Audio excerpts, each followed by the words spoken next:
Coucou tout le monde, j'espère que vous allez bien. Nous sommes le dimanche 16 juin. J'ai du mal avec le mois de juin. À chaque fois que je fais une vidéo, j'ai du mal à m'imaginer qu'on est au mois de juin vu que le temps est dramatique. J'ai les guides, je voulais raconter des anecdotes et les guides m'ont demandé en fait de faire une vidéo un peu particulière. C'est une vidéo qui parle un peu de répartie et de phrases un peu tacle à répondre à un pervers narcissique quand vous êtes en conflit avec lui. Visiblement, certains d'entre vous ont du mal à avoir du répondant. Contraction, vous savez que moi, les guides m'ont poussé à apprendre à avoir du répondant parce que j'étais quelqu'un qui était figé et qui ne savait jamais quoi répondre à cause de la peur, de ma timidité et puis du fait de mon syndrome un peu gentille fille qui devait être gentille avec tout le monde. Donc en fait, moi, je répondais jamais. Voilà, j'étais la gamine docile avec tout le monde, mais je le suis restée à l'âge adulte. Voilà. Donc en fait, le répondant et avoir de la répartie, moi, ça a été l'entraînement de ma vie en fait. Les guides m'ont beaucoup fait travailler cela. À côté de cela, vous, par contre, vous êtes nombreux à avoir une difficulté à savoir quoi répondre. Et les guides m'ont dit si tu peux donner quelques exemples de quoi répondre en coaching. Enfin, quand vous devez monter sur un ring avec quelqu'un de toxique face à vous. Donc, là, j'ai cet exemple du pervers narcissique qui dit à la personne « Tu es folle, tu as besoin d'aller voir un psy. » Bon, déjà, rien que cette phrase, elle est complètement con. Pourquoi? Parce qu'on voit déjà que le pervers narcissique, dans sa connerie profonde, il n'est pas éduqué. C'est-à-dire que pour lui, ceux qui vont chez un psy, c'est les fous. Ben, pas du tout. Ceux qui vont chez des psys, c'est pour travailler sur eux. Mais c'est pas par signe de folie. Donc en fait, on voit bien le pervers narcissique ignorant qui sort des phrases à la con et à deux balles. Donc déjà, mais ils ont tous la même programmation. Ils vont toujours dire à leur victime « tu es fou, tu es folle ». Ça, c'est ce qu'ils aiment. Parce que vous allez vous sentir, vous, visiblement humilié et vous allez redevenir docile quand il vous dit ça. Bah là, à vous de savoir pourquoi vous redevenez docile dans ce genre de cas-là. Parce qu'un pervers narcissique qui vous dit que vous êtes fou ou que vous êtes folle, on sait qu'ils ont tous cette phrase. Donc en quoi cette phrase arrive encore à vous affecter? Vous savez qu'il est en train de sortir sa clé comme un con et ils ont tous cette phrase. Donc pourquoi le prenez-vous à titre personnel? Au contraire, pouffez de rire parce que vous allez vous dire « Ah, mais ouais, ah putain, c'est vrai, je savais que tous les pervers narcissiques disaient ça. Putain, il me sort cette clé. » C'est ça. Marrez-vous. Voilà. Ensuite, tu as besoin d'aller voir un psy. En quoi c'est une insulte d'aller voir un psy? Si vous trouvez ça humiliant, bah essayez de savoir pourquoi vous trouvez ça humiliant d'aller voir un psy. Mon Dieu, quand même, on est en 2024. Vous en êtes encore là, vous, personnellement, à trouver que c'est une insulte? Non. Donc, finalement, il n'y a pas d'insulte. Vous voyez juste à quel point sa phrase, elle est débile, il est arriéré, il vient de quelle époque? Vous voyez, il a beaucoup de préjugés. Mon Dieu. Par rapport à ça, la phrase que vous pouvez répondre, c'est oui, mais j'en vois déjà un de psy en fait. Et tu sais ce qu'il me dit le psy? C'est de te quitter. Voilà. C'est assez efficace. C'est assez efficace. Ben, figure-toi que j'en vois déjà un et le psy me dit de te quitter en fait. On parle beaucoup de toi et le psy me dit de te quitter. Et là, regardez sa réaction. Regardez sa réaction. Vous allez voir, c'est très efficace. très efficace. Deuxième, là c'est... alors, je ne sais pas comment j'ai pris note de ça dans mon calepin. Le pervers narcissique. Quand vous vous séparez du pervers narcissique, les gens, il va dire, les gens ont dit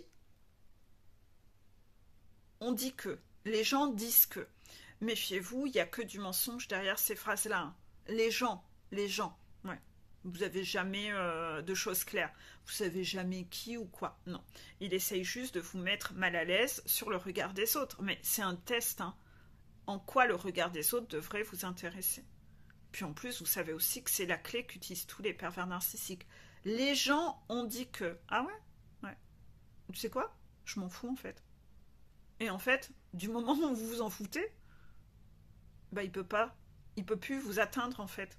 Cette clé-là, merde, cette clé-là, elle fonctionne pas non plus, non? Donc la clé psy, elle fonctionne pas puisque ça se retourne contre lui. La clé de les gens ont dit que, ah ouais, ah bah c'est bien. Et tu sais quoi? Je m'en fous. Voilà. Donc en fait, cette clé, elle fonctionne pas non plus. Ah. À un moment, il va désespérer parce qu'avec son trousseau de clés, il s'en sort plus en fait. Il n'y a rien qui marche en fait. Vous allez le voir rentrer en panique. Vous savez, je vous avais fait une vidéo sur le trousseau de clés. Je vous la remettrai en dessous. Et en tout cas, vous, une chose est sûre, c'est que vous allez voir que quand vous vous séparez de ce pervers narcissique, les gens vous diront et oseront enfin ouvrir leur bouche et oseront vous dire qu'ils avaient vu sa toxicité en fait. Mais ils n'osaient pas intervenir, ils restaient en retrait parce qu'ils attendaient de voir le moment où vous en parleriez. Pourquoi?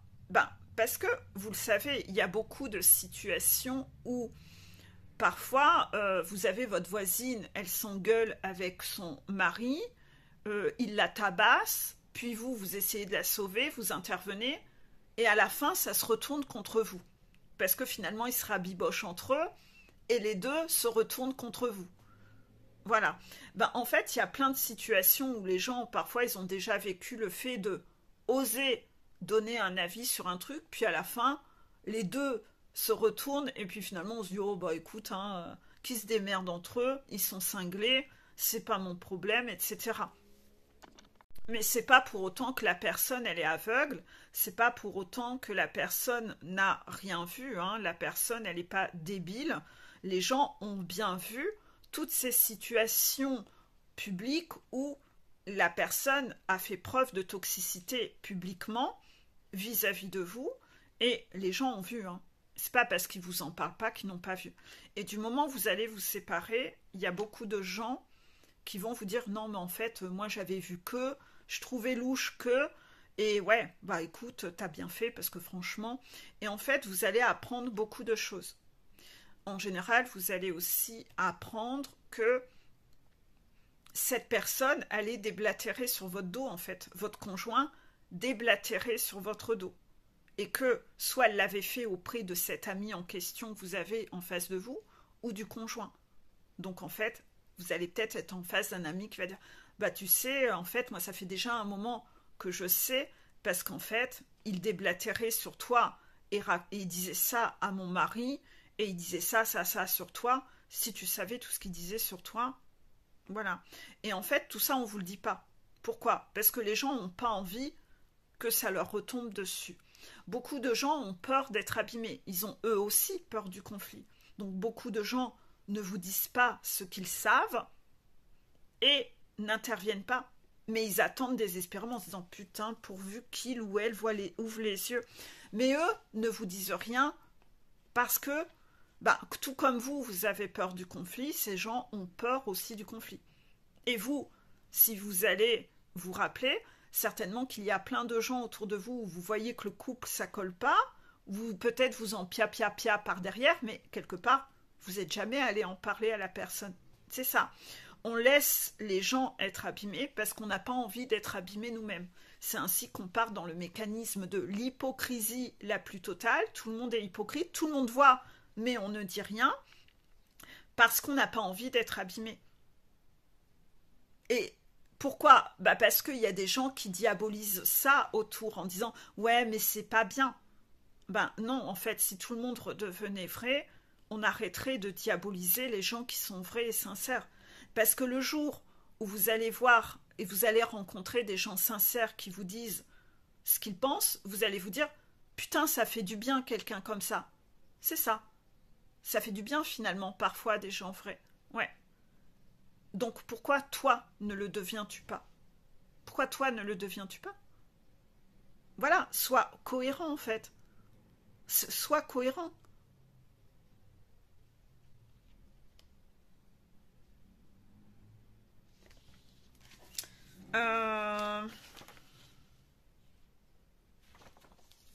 Donc ça, c'est...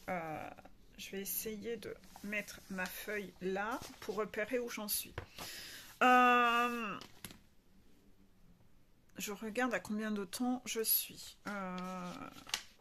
C'est encore des anecdotes de séparation avec pervers narcissique. Hein. Donc des anecdotes de séparation pervers narcissique, runner avec pervers narcissique.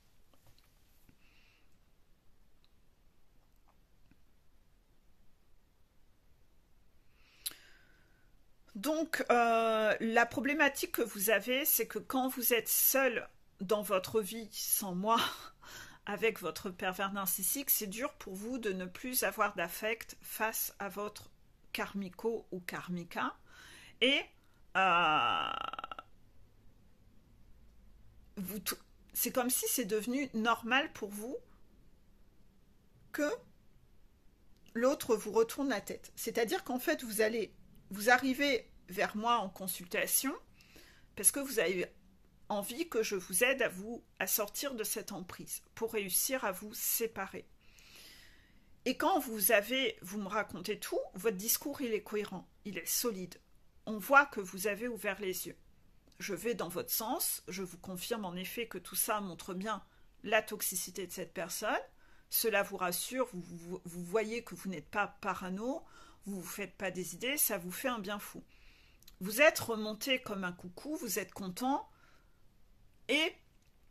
mais malgré ça, derrière ça, une fois que la consultation est terminée, vous retournez dans votre vie, dans votre foyer avec cette personne, avec pour objectif de vous en séparer, et cette personne, en un claquement de doigts, elle arrive à vous la remettre à l'envers et à vous retourner la tête.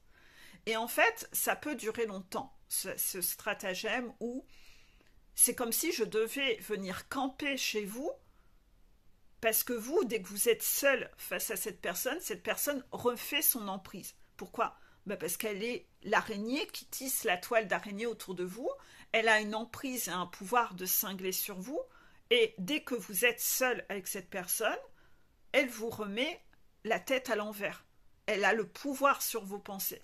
Elle a le pouvoir sur votre tête. C'est un truc de fou. Donc, en général, la consultation suivante, quand vous revenez avec moi, vous me reposez des questions où je vois que l'emprise a été remise entre-temps. Ou vous me reposez des questions. Mais, Peggy, dis-moi si mon karmico ou si ma karmika est sincère quand il ou elle me dit que. Ma réponse est non, tu le sais déjà. Tu le sais déjà. T'es venu en consultation exprès pour ça, parce que tu ouvrais les yeux. Tu m'as contacté exprès pour ça. La réponse, tu le sais déjà. Donc pourquoi tu me la redemandes? Pourquoi de nouveau tu doutes? Pourquoi de nouveau tu es fébrile? Tu la connais la réponse. Tu le sais. En plus, tu lis toutes mes diapos. Tu vois toutes mes vidéos. Tu vois que j'étais pas au courant de votre vie et que tout ce que je dis, c'est exactement ce qui se passe chez toi. C'est les mêmes mots, c'est les mêmes phrases, c'est les mêmes actions, c'est les mêmes mécanismes, c'est les mêmes manipulations. Donc tu l'as vu, tu le sais.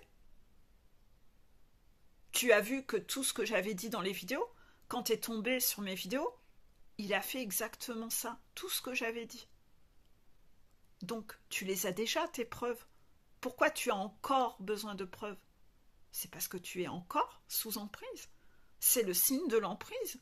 Il arrive encore, ou elle arrive encore, à te retourner la tête. Vois comme tu es encore fébrile. Vois comme tu es encore fragile. Vois comme cette personne a du pouvoir sur toi. Et souvent, c'est ça. Ça va durer un certain temps. Et les guides observent ce temps-là. Parce qu'à chaque fois que la personne arrive à vous retourner la tête, les guides se disent « c'est pas ça ». Le gourou a encore du pouvoir sur... Voilà, vous êtes la toile d'araignée. Elle est encore là, la toile d'araignée. Et on vous observe. Jusqu'à ce que vous deveniez solide, que vous arrêtiez de douter, que vous arrêtiez de vous demander « oui, mais et si, mais si, et si, mais si, et si je me faisais des idées, oh, mais là, il a l'air gentil. » Non, c'est la manipulation encore, c'est encore la même stratégie qui a marché depuis si longtemps sur toi et qui fonctionne encore.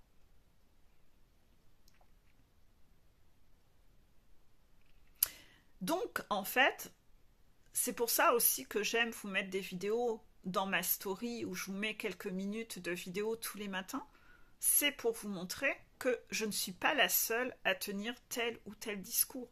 Au cas où vous penseriez que Peggy est farfelue, Peggy a de drôles et parano, Peggy a de drôles d'idées, non. J'aime justement partager les contenus d'autres personnes en story pour vous montrer que je ne suis pas la seule à avoir cette vision, à avoir cet angle de vue pour que vous voyez que c'est pas Peggy qui s'est levée un matin et puis qui a décidé de faire une vidéo à la con. Non, c'est que ça se confirme en fait. Donc en fait, c'est pour ça, c'est pour donner justement un peu plus de poids à mes mots et à mes discours dans le cas où vous n'auriez pas confiance en moi. C'est possible que vous n'ayez pas confiance en moi.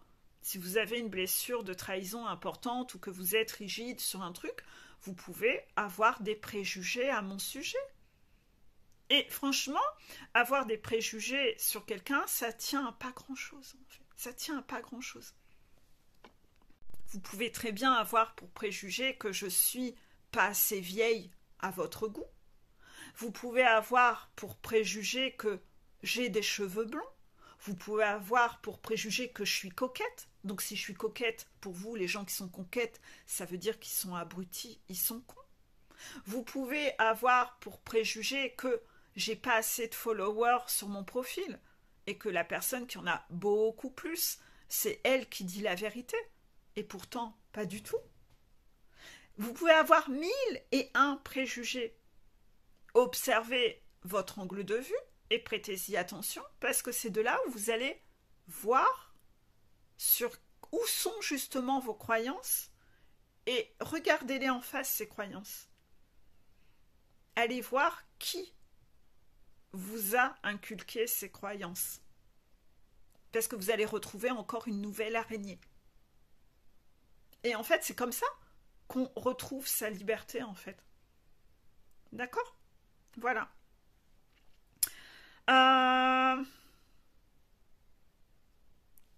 Quand vous allez décider de vous séparer et d'enclencher la séparation, vous allez devoir aller voir des avocats. J'ai déjà fait des vidéos qui parlent de ça, de bien savoir choisir le bon avocat. Vous ne tomberez pas toujours sur le bon avocat tout de suite. Non. Parfois, les guides vont s'amuser et ils vont vous faire passer par 3 ou 4 avocats différents, un peu pourris.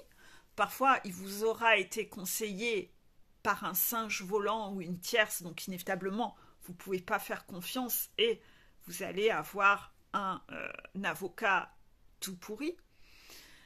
Soit vous allez avoir des avocats qui disent des discours de merde parce que les guides veulent vous tester par là pour voir si vous êtes solide. Et puis, parfois, vous allez un peu désespérer parce que vous allez voir 2-3 avocats différents et voir si vous baissez les bras. C'est-à-dire, oh, c'est trop compliqué de ce fait-là, j'arrête. Allez, je divorce pas. C'est un signe. Voilà. Non, non. En fait, si vous allez baisser les bras ou pas. Et en fait, les guides jouent un peu. Ils essayent de voir contraction. Ils vous testent en fonction de ce que vous avez, vous, comme lampadaire à lâcher. Et ils vous remettent un peu pour voir si vous êtes vraiment motivé cette fois, si vous êtes vraiment costaud, si vous êtes vraiment solide en fait. Et en fait, ils vont vous mettre parfois des avocats qui ont des discours où on se dit c'est une caméra cachée. C'est une caméra cachée. Moi, je vous avais expliqué que quand j'avais eu mon burn-out, on m'avait mis en face un gars qui, comme moi, j'avais peur des personnes autoritaires, on m'avait mis d'avoir été convoqué par un médecin qui m'avait sorti un sketch d'intimidation et pour voir les guides, je suis sûre que c'était un test des guides, contraction, pour voir comment j'allais réagir. Et en fait, je me suis pas laissée démonter. Ben vous aussi, hein, vous aurez des défis un peu du genre comme ça. Et là, il y avait une anecdote où l'avocat avait dit au runner, vous savez, le fait, donc c'était un avocat homme qui parlait à une femme runner qui souhaite quitter son mari pervers narcissique. D'accord? Et cet avocat homme disait à cette femme, vous savez, votre mari, le fait qu'il soit comme ça veut dire qu'il s'est passé quelque chose quand il était jeune. Mais en fait, le test, c'est est-ce que vous allez vous relaisser aveugler et partir dans une compassion? À vous dire, ah oui, c'est vrai. Ah, le pauvre. Oui, c'est vrai, le pauvre. Il a dû vivre quelque chose dans son enfance. Ah, bah c'est vrai, bah finalement, je vais pas divorcer. Et en fait, les guides, ils observent face à des phrases comme ça, comment vous réagissez. C'est quoi la bonne réaction à avoir? Donc, bien sûr, si vous vous dites, ah oui, peut-être, et si c'était à cause de ça? Il peut changer. Ah, mais je vais pas divorcer. Bon, là, vous vous en plafonnez sévère. Les guides se disent, pas du tout prêt, pas du tout solide, pas du tout droit dans les bottes, immature. Oh là là là là. Même l'avocat, c'est la toile d'araignée. C'est une araignée. C'est vrai, vous êtes manipulable par n'importe quoi. Voilà. Vous êtes cette petite brindille, un petit coup de vent, paf, vous êtes encore par terre. Mon Dieu, que. Voilà.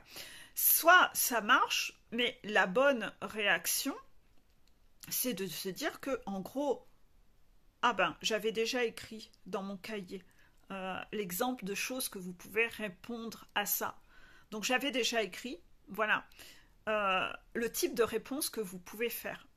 Oui, monsieur, je sais qu'il a vécu des choses dans son enfance, mais on s'en fout. Car en attendant, moi je subis tout cela au quotidien. Donc cela n'excuse pas tout qu'il ait vécu des choses difficiles dans son enfance.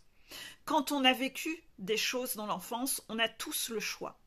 Soit de travailler sur soi et de ne pas le faire subir aux autres. Et là, c'est son problème. J'ai déjà, moi, consacré 27 ans à cet homme. Oui, parce que dans ce couple, il y avait 27 ans de couple déjà. Donc, quand je viens vous voir vous pour divorcer, voulez-vous réellement me renvoyer dans ses bras? Car dites-le. Et dans ce cas-là, j'irai donc chercher un autre avocat. Je cherche, moi, un avocat qui m'aide à le quitter. C'est ça le but d'un avocat. Qui va donc me défendre. Mais pas un avocat qui me demande de retourner en couple avec lui et dans la gueule du loup. Votre discours est inapproprié.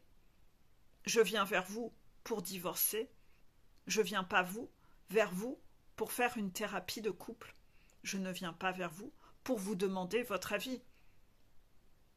C'est ça, parce que l'avocat, là, il n'est pas à sa juste place quand il a sorti cette phrase-là. Inévitablement, rappelez que lui, il est avocat, il n'est pas psy. La décision et tout le cheminement, vous y avez déjà cogité avant. quand vous en venez à venir voir un avocat, c'est parce que votre décision, elle est prise. Donc, de quel droit se permet-il de faire ça? Vous voyez? C'est comme si...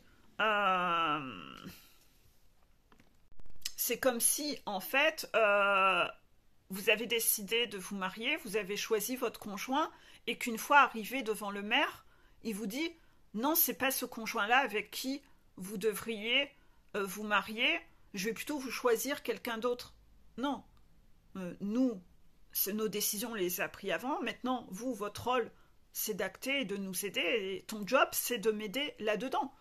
Votre discours, il n'est pas approprié, là, on est hors sujet. Voilà.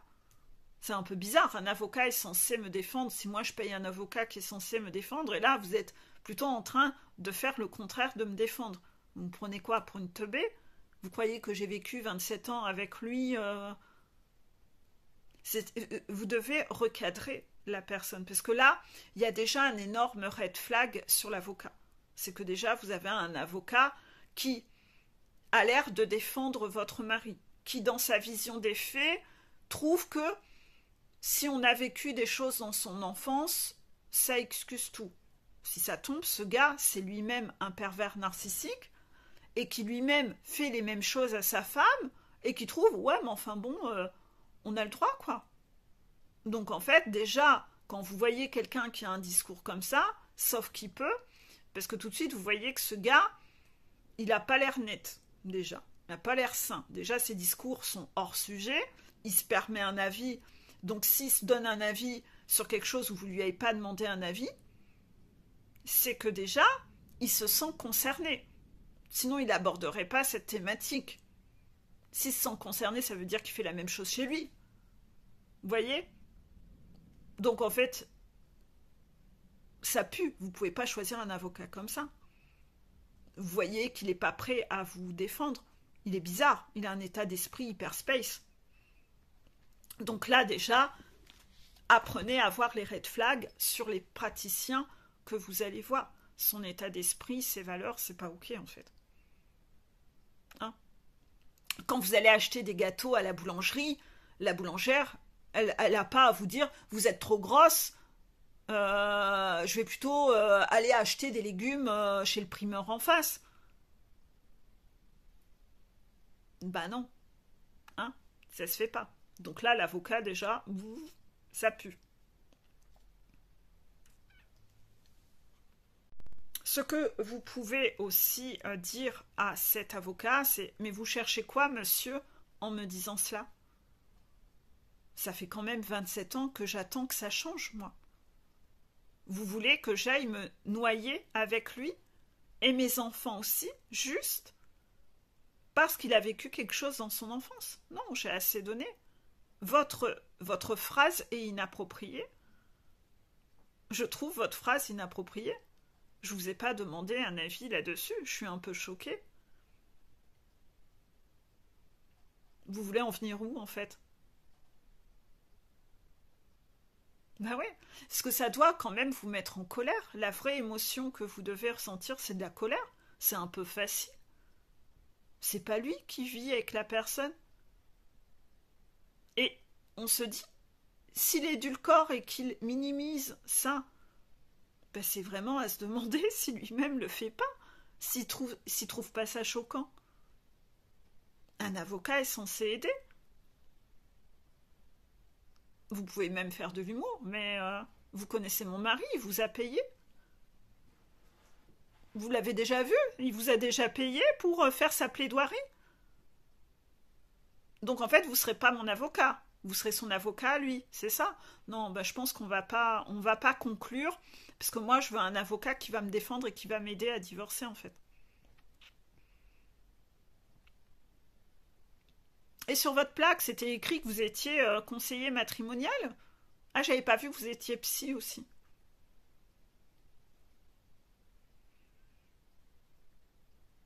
Donc, monsieur, ça veut dire que vous, dans votre angle de vue, on a le droit de faire subir n'importe quoi aux autres sous prétexte qu'on a vécu quelque chose dans son enfance. C'est votre façon de voir les choses? Vous avez le droit hein, de pousser cette personne dans ses retranchements. Pourquoi? Parce que là, elle s'est permis d'outrepasser ses droits. Elle n'a pas le droit de vous dire quelque chose comme ça. Donc à partir du moment où elle n'a pas le droit, elle n'est pas professionnelle, cette personne. Donc vous avez le droit, vous aussi, de répondre quelque chose. Pourquoi? Si c'est inconfortable pour lui, la prochaine fois, il se taira. Il se taira avec un autre patient.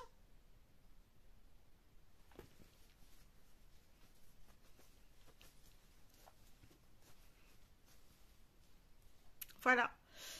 On va arrêter là parce que la vidéo fait déjà 30 minutes. Je ne sais pas si ce genre de vidéo vous plaît. Les guides veulent qu'on fasse des vidéos aussi dans ce style-là.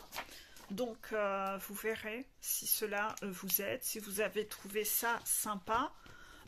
Et puis, j'en referai encore de ce fait-là. Je vous fais des bisous et je vous dis à bientôt. Bisous, bisous.